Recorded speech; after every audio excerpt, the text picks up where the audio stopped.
Yo, yo, welcome to another episode of Lakers for Life Live, a channel for fans by fans. I'm your host, AO, and I'm looking forward to getting into this show, the last show, live show of 2025. Crazy that the year is done. The Lakers didn't cap off the year with a bang. We're going to get into all of that. Just a rough night overall. But if you're watching, definitely tap in, subscribe, like, and drop your comments, questions, and thoughts. I know there's a lot to go around. I'll be answering all comments. So tap in with me. If you're on X, make sure you hit that follow at World of AO. Um, but let's get into this show. The Lakers lose last night. What was the score? 128 to 106 to the Pistons. And to kind of start big picture, this was another big matchup for me. It was a signature game. Detroit's number one in the East. We know they're big, they're physical, they're relentless. They have a lot of athleticism on the roster. And last night, we saw that on full display. I do believe Cade is him. It was cool watching him. He's just taken a turn for his career for the better. Just force, a force, an absolute force on the offensive side of the ball. Um, but what I really wanted to kind of see was we were kind of front running a bit in that Sacramento Kings game where I thought the Lakers played well. I mean, they handled that game end to end. It was a good win. It was a blowout loss. We haven't seen a lot of those, even against bad teams. So, what you hoped was okay, we had some momentum against Sacramento, even though they were shorthanded. We did what we had to do. Let's carry that momentum forward to the Detroit Pistons game. A real team, a good team. Let's get a stamp. Let's see if we're trending in the right direction. And to be honest, what I was really hoping for in that game was that we stayed competitive. We didn't let go of the leash, didn't give up. And even in an L, we, have a single digit loss. And I get it. Loss is always a loss, but you wanted to see compete. You wanted to see fight. You wanted us to see go. You wanted us to go toe to toe with some of the NBA's best, right? So it was another marquee game, another signature opportunity. And to kind of get into it, we came out okay for the first, I'd say, 3 quarters, 2.5 to 3 quarters. This team was fighting. JJ Redick started, Jake LaRavia, Marcus Smart, Luca, Ayton, and LeBron. And Jovan said it on his show on the Lakers Collective, but balancing the offensive firepower of Luca and LeBron and DA with our banshees, he puts it as our defenders, brings more balance. And I think when they came out, they played well. Um, for what they were. We know Austin Reeves was missing. We know Rui Hachimura was missing. Both big pieces, pieces that we need, especially since we are so undermanned and we don't have a deep roster, which we'll get into. But in the first half, you did see a fight, and if you didn't look at the score, you would think Detroit is blowing us out. Um, they were relentlessly attacking the paint, getting to whatever they wanted. We'll get into that. But, to kind of go macro level again for the game standpoint, we were doing all of that. We were giving up points in the paint. They were relentless. But even though we were turning the ball over, I think we turned the ball over 12 times in the half, and we gave up a 15-1 run. I mentioned that on the hitter at the start of the second quarter. We were down at half by only 5. This was a game. And in that third quarter, we actually tied the game up at 79. Showed a little bit of fight. LeBron misses a breakaway layup to cut the deficit after, Detroit makes a little push once we tied it. But we went into that fourth quarter with the game in control. The game in control. And you're like, okay, if we get, slightly bit of heroic performance from Luka, Braun, maybe they get on a burner. We contain the Detroit Pistons to the half court, just handle the ball well. Because I've said it on previous shows. Our best defense is just being able to execute well and not being sloppy and not turn the ball over. And that is the exact opposite of what happened at the fourth quarter mark. I mean, we get blitzed 18-6, and at that point, we're just white flags. We get the I don't give a bleep mode. This game is over. No fight, no resiliency. And it was a tough way to go out. They broke this open to 20 in a blink of an eye. And another blowout loss to a good team. And I think that's been a trend on every pod, on all the TL. When we lose big. And it's become a concern. I mean, the level of fight, the level of compete, and we'll get into more of a breakdown, but just overarching, our net rating right now as a team that's 20-11 is negative. That's insane. However you slice it, that is absolutely insane to have a negative point differential at 20-11.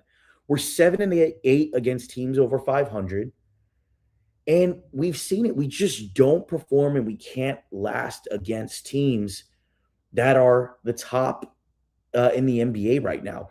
Blowout loss on Christmas against Houston. Blowout loss to the Phoenix Suns. We got blown out by the Boston Celtics. And the theme that's coming up on the timeline all of the time, which is true, is we can't compete against teams that are athletic, that are physical, that are just relentless in their tenacity. And while I agree with that, and that's been the trend that we've seen, and we don't have the depth nor the players to compete against that, I guess the biggest concern for me is that archetype is the league. It's the league. Like, if you want to be in that top tier, a contender, right, which we all want to be right now, that's a level we need to get to with our roster, and that Rob Pelinka has failed to do year after year. And it no longer can be we struggle against these teams, because that's the archetype of a good team, right? You talk about the Detroit Pistons. We just went off on how athletic they were, and it's so crazy from top to bottom how good Detroit is in terms of that archetype or skill set. But the Houston Rockets got big players. They got tenacious defenders and, Amen, Tari Eason. They got big players in Steven Adams, Şengün. You go into OKC, we know they're full of nothing but athleticism, pesky defenders, and they can score the ball. So the Spurs have that archetype as well, too. Stephon Castle. They got a big guy in Wemby who's a two-way player. Harper, all these guys, right? Denver has the best player in the world in Jokic, but they still got the Aaron Gordons, the Christian Brauns, Cam Johnson. They're hurt, but they are elite in the fact that they just have the best player in the league in Jokic. But my point is, this archetype is becoming prevalent across the league now, and we can't make this an excuse of we struggle against those teams, because those teams are starting to become prevalent across the league. Even these mid-tier teams like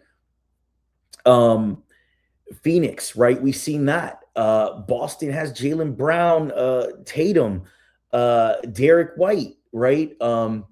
Dallas, if they were healthy, have a body of like perimeter defenders, and they're big too. So that's my biggest concern, is that the league is shifting to this type of archetype of team. And we had that in 2020 with all of our pesky defenders in Green, KCP, Caruso, Rondo, right? And our big players, Dwight, AD, elite two-way player at that time. We had the archetype and the formula, and we've just gone away from it so much. And we know that 3-and-D players is what LeBron and what Luka needs. And the clock is ticking for Rob. We'll get into all of that. But the big point is these are the teams that are good. The teams that are good have this archetype. We don't have that archetype or the depth, and it's going to make games very rough unless we play perfect, absolutely perfect basketball, which is not sustainable at all. And we saw that last night when things went off the rails in the fourth quarter. I mean, to get into some game stats that I thought were interesting is, Luka had a stat line. We'll start with our stars. Luka had a stat line of 35-11. Statistically, that looks good. Before we get into that, Ezekiel 2324, thanks for tapping in. Yeah, that's atrocious. Shaking my head is very frustrating, 100%. And we're going to dive into that point throughout the show. Stay tapped in, my man. Subscribe. I appreciate the comments. And again, if you guys have comments, drop them in. I'm going to answer all of them. But we'll get into why it's even more frustrating as we get through the show. But going back to Luka, stat line looks cool. But an inefficient night again from the offensive end. 9 for 22, only 41%. 3 for 11 from three. He's not been having a good year from the three-point line. 27% from three. And it just was not good. Some errant threes where we kind of settled. But he hasn't hit those step-back daggers that we saw even last year, which has been a big part of his game. And when that's not going down, it makes things a lot difficult. But he had 8 turnovers on the night. And I'd say it was a mix of some were his fault, some were not. He was trying to find some of the bigs down in the paint, and they couldn't catch the ball. They weren't sealing in the best way possible. Could be timing issues, but I don't want to give him bail for the turnovers because we've seen it when it's ugly, and it was ugly some of those turnovers last night. 8 is just unacceptable, even if you have the ball at a high clip. That's just how he plays. But again, turnovers and sloppy execution is our Achilles heel, especially when you don't have that defense that can hold in a game against good teams. You need to perform at near perfection. And those shooting stats and the turnovers don't do it. LeBron, our other star, only 17 points on the night, 4 rebounds. He hasn't really been rebounding at the clip we need. He was 3 for 10 from 3. That is not dropping for him. And when you talk about the synergy, which we have been on this show time and time again, that 3-point shot is a big part of his bag outside of all the off-ball stuff that we want him to do. 3 for 10 is just not going to get it done. He's still getting into a rhythm, it looks like, but that's tough. 6 for 17 on the night. 35%. I mean, when he missed that breakaway layup to kind of cut the gap a little bit, stop the bleeding, that was a tough watch. 5 turnovers as well. He just was not at that level we need him to be at. And to kind of hone in on Bron a bit, I thought it was crazy to see, even though he's 41, and I get it, father time is going to catch up to you at some point. But we saw a Detroit team where it was just a number of players that just showed so much more athleticism than LeBron. And it makes sense. Yeah, he's 41. But again, we said it in our last hitters, he's at $51 million.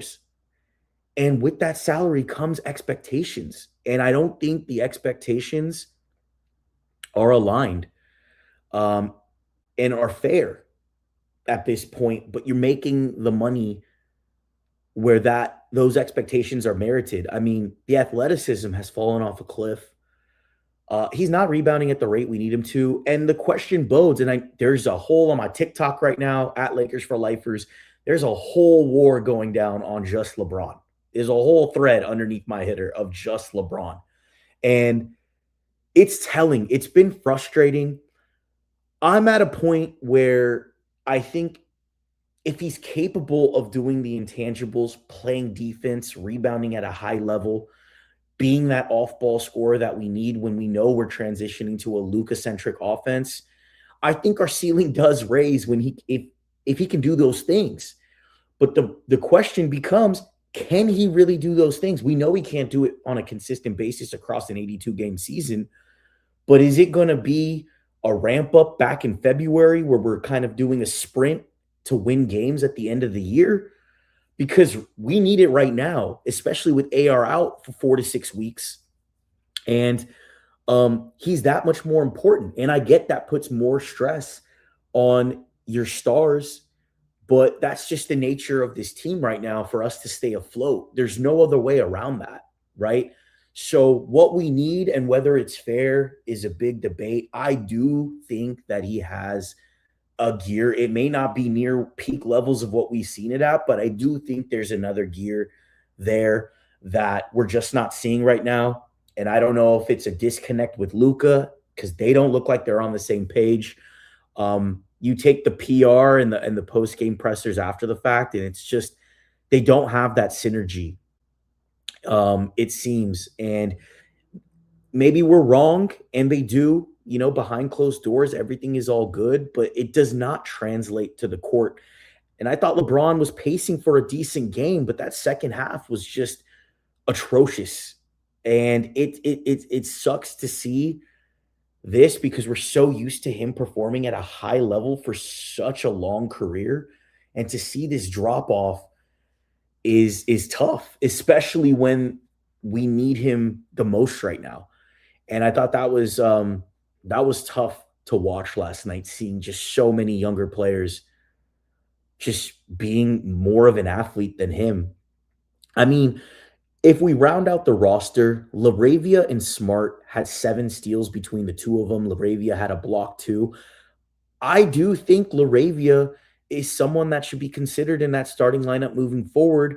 And even when Rui comes back, Rui should come off the bench for that scoring punch. I do think even with the boneheaded plays Laravia makes, I mean, he had one where he just dribbled the ball out of bounds, taking the ball up after a good defensive stop, which I'm like, dude, are you kidding me? He does have tenacity on the defensive end. He gets in the passing lanes. There was one play, and I think it was that LeBron missed layup where he dove on the floor, got a loose ball, which led to a break. And, we didn't convert. But I do think he brings tenacity. And for what we have right now on the roster, we need more of that in that starting lineup. The shooting hasn't come around. He was 1 for 5 from 3, 3 for 9 for the game. I'm hoping with more reps and him just getting into an established role that that shooting will come around. But because we're injured, because we don't have kind of a set rotation, those reps and those consistency of the same type of reps is difficult to come by. But we need that shooting for him. But despite that, I think he belongs in that starting lineup, even when Rui comes back. I think there's a lot of good that he's doing. He can rebound the ball both on the offensive and defensive end. I think he's one of those players that just needs that confidence. I hope he doesn't get timid with his shot. I think it will go down. Marcus Smart, 1 for 4, 0 for 3 from 3. Can't expect much from him on the offensive end. He got into foul trouble during the game. I mean, he did have those 3 steals, and that's the kind of cost to Marcus Smart's plays. There's going to be nights where the refs just have his number and are going to be calling fouls, even though I thought Detroit got away with a little bit. But they just play physical, and when you play that brand of basketball, you get away with things. But, I didn't see a huge issue with Smart. Vando, 8 points, 8 rebounds. He had 8 points and 7 rebounds at halftime. And he was 2 for 2 from 3. That 3 ball, although it's a small sample size, still has come around in the past few games. He's shooting like 50% from 3, especially on those corners. I was looking at the stats. It's really interesting. He shot really well from one of the corners last year, and it completely has flipped into this year. But he does shoot well from the corners at a decent clip, and I'm hoping that sustains. He did have some good defensive plays. He's one of our few bodies that are big, that has length, that can, stay in front of a man, albeit in bursts. But he did play 27 minutes. Again, things went off the rails in the second half. Jackson Hayes, 13 points, but he doesn't really provide any physicality or interior presence. And that's another big point we think about the individuals. Nick, we'll get into a couple more bench players, but the interior defense just wasn't there. And DeAndre Ayton had one of his worst games of the season. 10 points. I don't think he got a rebound until later in the game. He only finished with 2 rebounds, 1 block, 5 for 8, so there was some efficiency. But DeAndre Ayton, and Jovan mentioned it on his pod last night, he's just not very good in games where we lose. And it could be a variety of things. I think DeAndre Ayton is very much a product of what's going on with the team during the game. Because when we're clicking and we're doing what we need to do, his play does rise. He's a riser based off of the energy of the team that night.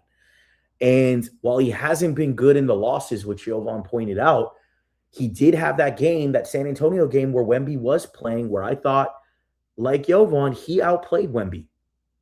And he was, a presence at the rim.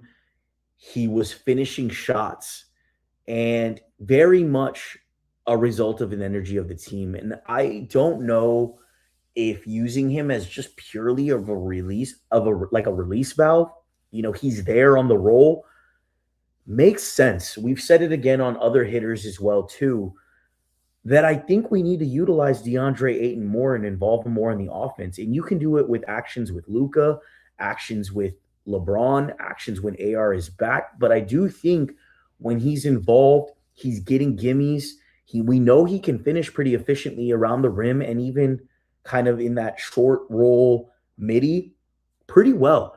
And that's something to maybe look at of, hey, if we can get him going, we're going to get an even better DeAndre Ayton on the defensive end. And I'm not going to excuse his energy completely, because he needs to be able to have some of that self-will and not just completely dismiss himself from a game. And these were his flaws coming into the season. But I do think there's a level of, hey, why don't we involve him more, especially when there's a mismatch? He's a great offensive player, and we know he has some defensive capability. I'd say even more so than Rui, where if he's energized, he's feeling a part of the game, that defense rises up. And we need all the interior defense we can get because it's so limited. But with that interior defense, going back to the big picture, it does take some resistance on the perimeter, being able to control the ball to not put that much pressure on your anchors in the paint, especially when they're not an AD type, right? Who can fly around, make rotations, help on the ball, get back, block a shot. DeAndre Ayton's not that. And if we're expecting that, that's not an expectation of him. But that's where that perimeter defense comes into play, because we let the Pistons get into the paint. Again, I was watching Jovan last night. He dropped a stat. All of their 2-point shots were in the paint. That's crazy. I mean, Duncan Robinson had a dribble drive to the lane and one at the rim. And when that happens, I tweeted it out. When that happens, that's a problem. And when you don't have any semblance of perimeter defense, it's just going to put that much pressure on your interior, especially if they bring bigs out, right? DeAndre's not going to be able to recover from a mid-range, especially on the strong side, to be able to cover the lane. And even on the weak side, getting to that rotation is tough, especially when you don't have activators on defense like LeBron, who is kind of the counterpart to that interior defense in Ayton. And it's just kind of LaRavia and Smart out there. So that's difficult.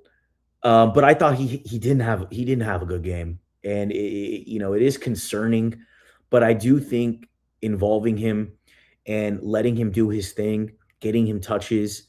I don't think he had 8 shots on the night. I don't feel like that's enough. And he needs to be more than a release valve for me. I mean, Nick Smith Jr., where you're expecting that punch, but he's a two-way player. You can't expect much. He had a poor game. I think when he came into the game, he had a lot of missed shots. He came out very aggressive, had some turnovers. He got stripped like mid-court. Just was not a good game. Didn't set the right tone. I think he was a part of that 15-1 run Detroit went on.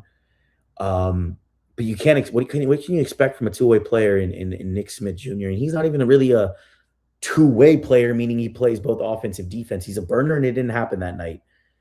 And Maxi Kleber sucked.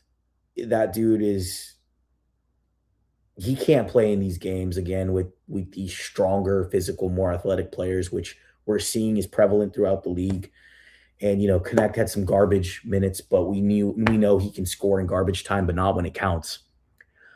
So it was tough. I mean, the Detroit bench, to kind of finish off, the Detroit bench, three players off the bench in double figures: Isaiah Stewart, Ron Holland, Sasser with 19 points. Oh my God. Like, Sasser and Holland absolutely killed us. I thought Ivy was good too. He had 9 on the night, very active. But that bench is just athletic, true Banshees. We want Banshees on our team. They got Banshees. And they completely outplayed us. I mean, Cade only played 32 minutes, still finished with 27, 5, and 11. And Tobias Harris was out. He got injured 5 minutes into the game.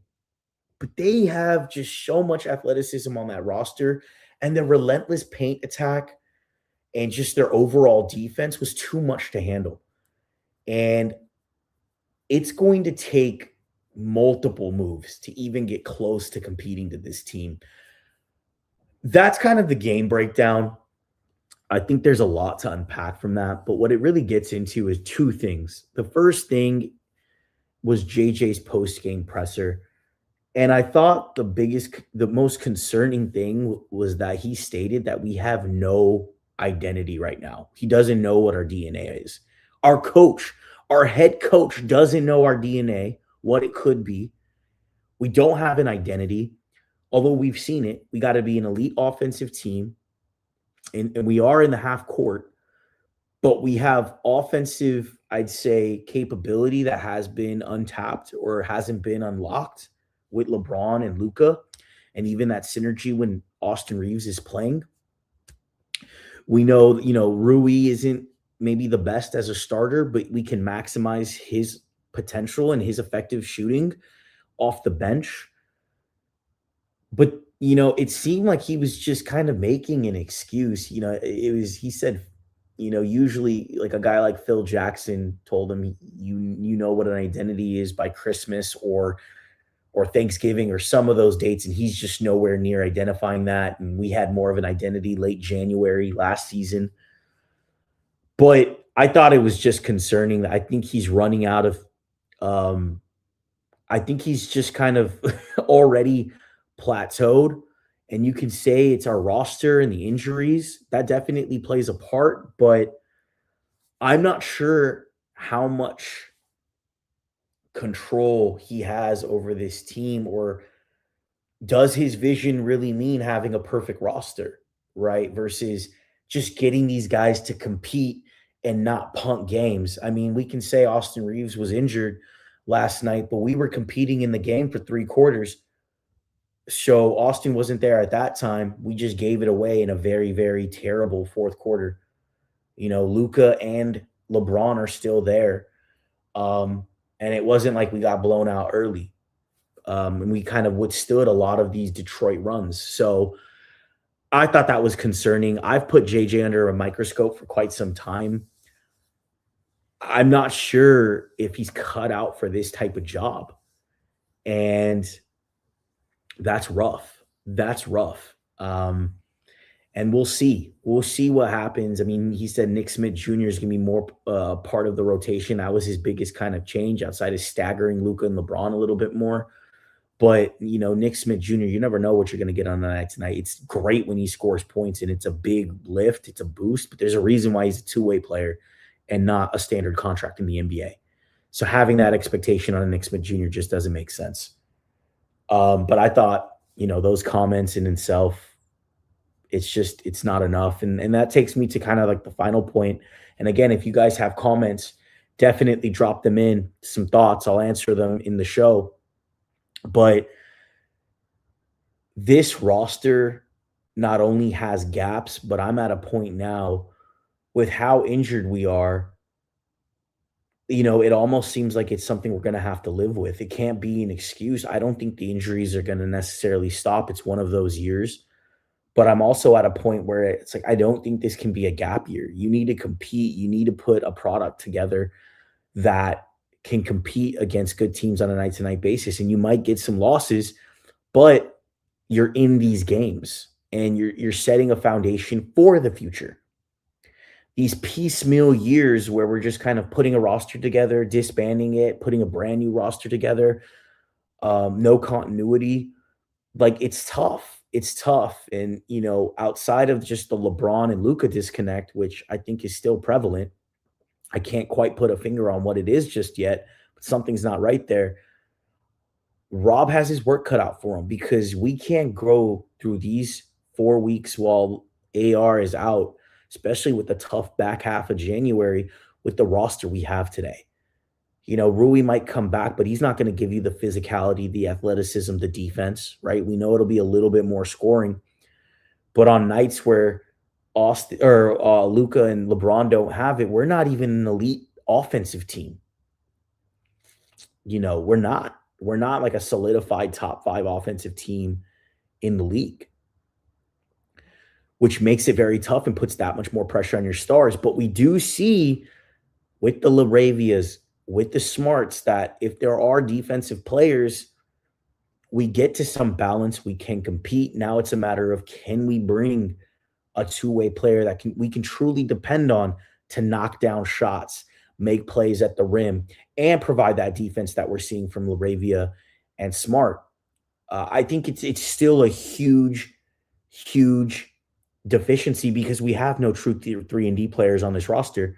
And I think the improvement that will come from that will be exponential. So it's on Rob. He's got 6 weeks. The trade deadline is February 5th. He needs to make something happen. We have expiring contracts. We have a second-round pick. We have a first-round pick. But if we want to keep this team afloat, not just beat the bad teams either, but stay competitive in games against these good teams, we need to fill in gaps. And the Gabe Vincents, these aren't it. We need to be able to bolster our depth. And it's still the same type of player. I think the wings are that much more necessary. You would like a big that has a little bit more interior presence at the rim. But I do think, back to our point, if DeAndre Ayton is involved and engaged, he can give you what he can give you on the defensive end, which is decent. And if you have that perimeter defense to pair, that can help the Stars, give Luka more opportunities to drive and kick and spread the floor. I think that's going to be exponential in terms of results, and it's very much needed. It's very much needed.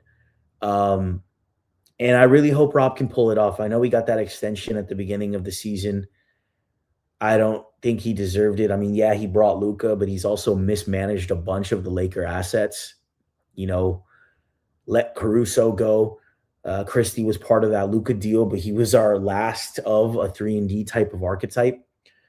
And he has his work cut out for him. I mean, signing some of these players in the offseason were great, but again, we said we can't really hit our ceiling until we finish this roster off with some trades. And I hope he does, make a few. I think he has enough of a data sample where we can see where the gaps are. And, when you trade out of a place of desperation, it's that much harder to pull it off, but that's the job. That's the job of a GM. And if he can't get it done, I don't care if he got the extension. You're not equipped. You don't have a vision for the roster, especially with Luka on board. Like, and what's crazy is the roster that you need to build around Luka, again, I'll make the point again, is still very conducive to what LeBron needs as well, too, to optimize whatever he has left this year. So very frustrating. I mean, to wrap off the final thoughts, unless there's other comments and questions that come in, to wrap up final thoughts, it's just, this is who the Lakers are right now. And I think my expectation has definitely lowered. I don't think we're a contender by any means. I'm not sure if we can compete against good teams. Actually, I know we can't. unless you get a very perfect game from Luka, he goes on one of his classic burners. LeBron is doing his thing offensively, or we're just shooting lights out. The Laravias, the Ruiz, the Smart has another good game from three. I just don't see with the roster we have today because it's just so far off from what you need to be a successful team in this league. I just don't see how we compete. And I think this is the Lakers team. You know, we'll take care of bad teams. We're gonna win some games. You know, we got the Memphis split coming back up, 2 games against them, and they're the same archetype as all the teams we've saw, maybe at a lesser level, but they still have the same type of players. They got youngs that fly around the court, Coward, Jaws back. Hopefully we can take both of them, get back on track. At least what we can do to stay afloat is continue beating the bad teams, but we are just not in that upper echelon of teams. And I can see this team kind of floating around 5, 6, 7. Phoenix is not too far away. And it could get dark if we don't make moves. Moves will probably come mid to end of January. And I don't know what type of needle movers we're going to get, but I think if we can get any semblance of a 3-and-D player, we do get that much better. But until that happens at this point, I just don't think the level of compete is there. And, the losses by double digits is a point. It's a concern now. I don't think we can keep punting these losses. So it's tough. I hate to say it because I think we came into the year with so much energy and there was resiliency, there was grit. Oh, when LeBron gets back, it's going to be that much better. I mean, I even had a hitter that said the vibes were immaculate that first game back. And that has just waned. It has not aged well. Um, and the vibe is just not there. Um, so I hope the Lakers can really, look at this. They don't need a coach to tell them. Just look at the losses and kind of go, what are we? Why? Why aren't we competing? Why did we let it go off the rails in the fourth quarter? Why did we just stop? Why do we get out of our actions? Why do we get out of organization? We seem to forget a lot of the intangibles. That's just a self thing. You don't need a full roster to kind of think about that. And no one's asking for them to win every single game. We don't have that expectation. Our expectation is that you're competing against the good team so that you can prove yourself that you are a good team. And playing with toughness, even shorthanded, goes a long way. How many times have we seen undermanned teams pull out victories? We've done it ourselves this year. But it just goes down to the level of fight and what you're able to give and what's the willingness to give more than, maybe the capacity is at the time. That's the only way to kind of keep this afloat until we get some type of reinforcement. But until then, we'll see how we rebound back. I want to wish y'all a happy new year, a healthy, safe new year. I appreciate everyone that's been rocking with me, growing this channel, which is brand new. I'm just a fan that loves to speak my mind about the Lakers and engage with other fans. And we're going to keep doing this bigger and better. But I appreciate all of you that tap in with me. Stay subscribed on the channels. Let's make 2026 even stronger for all of us, not just the Lakers in your own individual lives. Let's make it a great year. But stay tapping in and, keep shooting your thoughts to me. Like it or hate it, drop a comment and debate it. Happy New Year, y'all. Peace.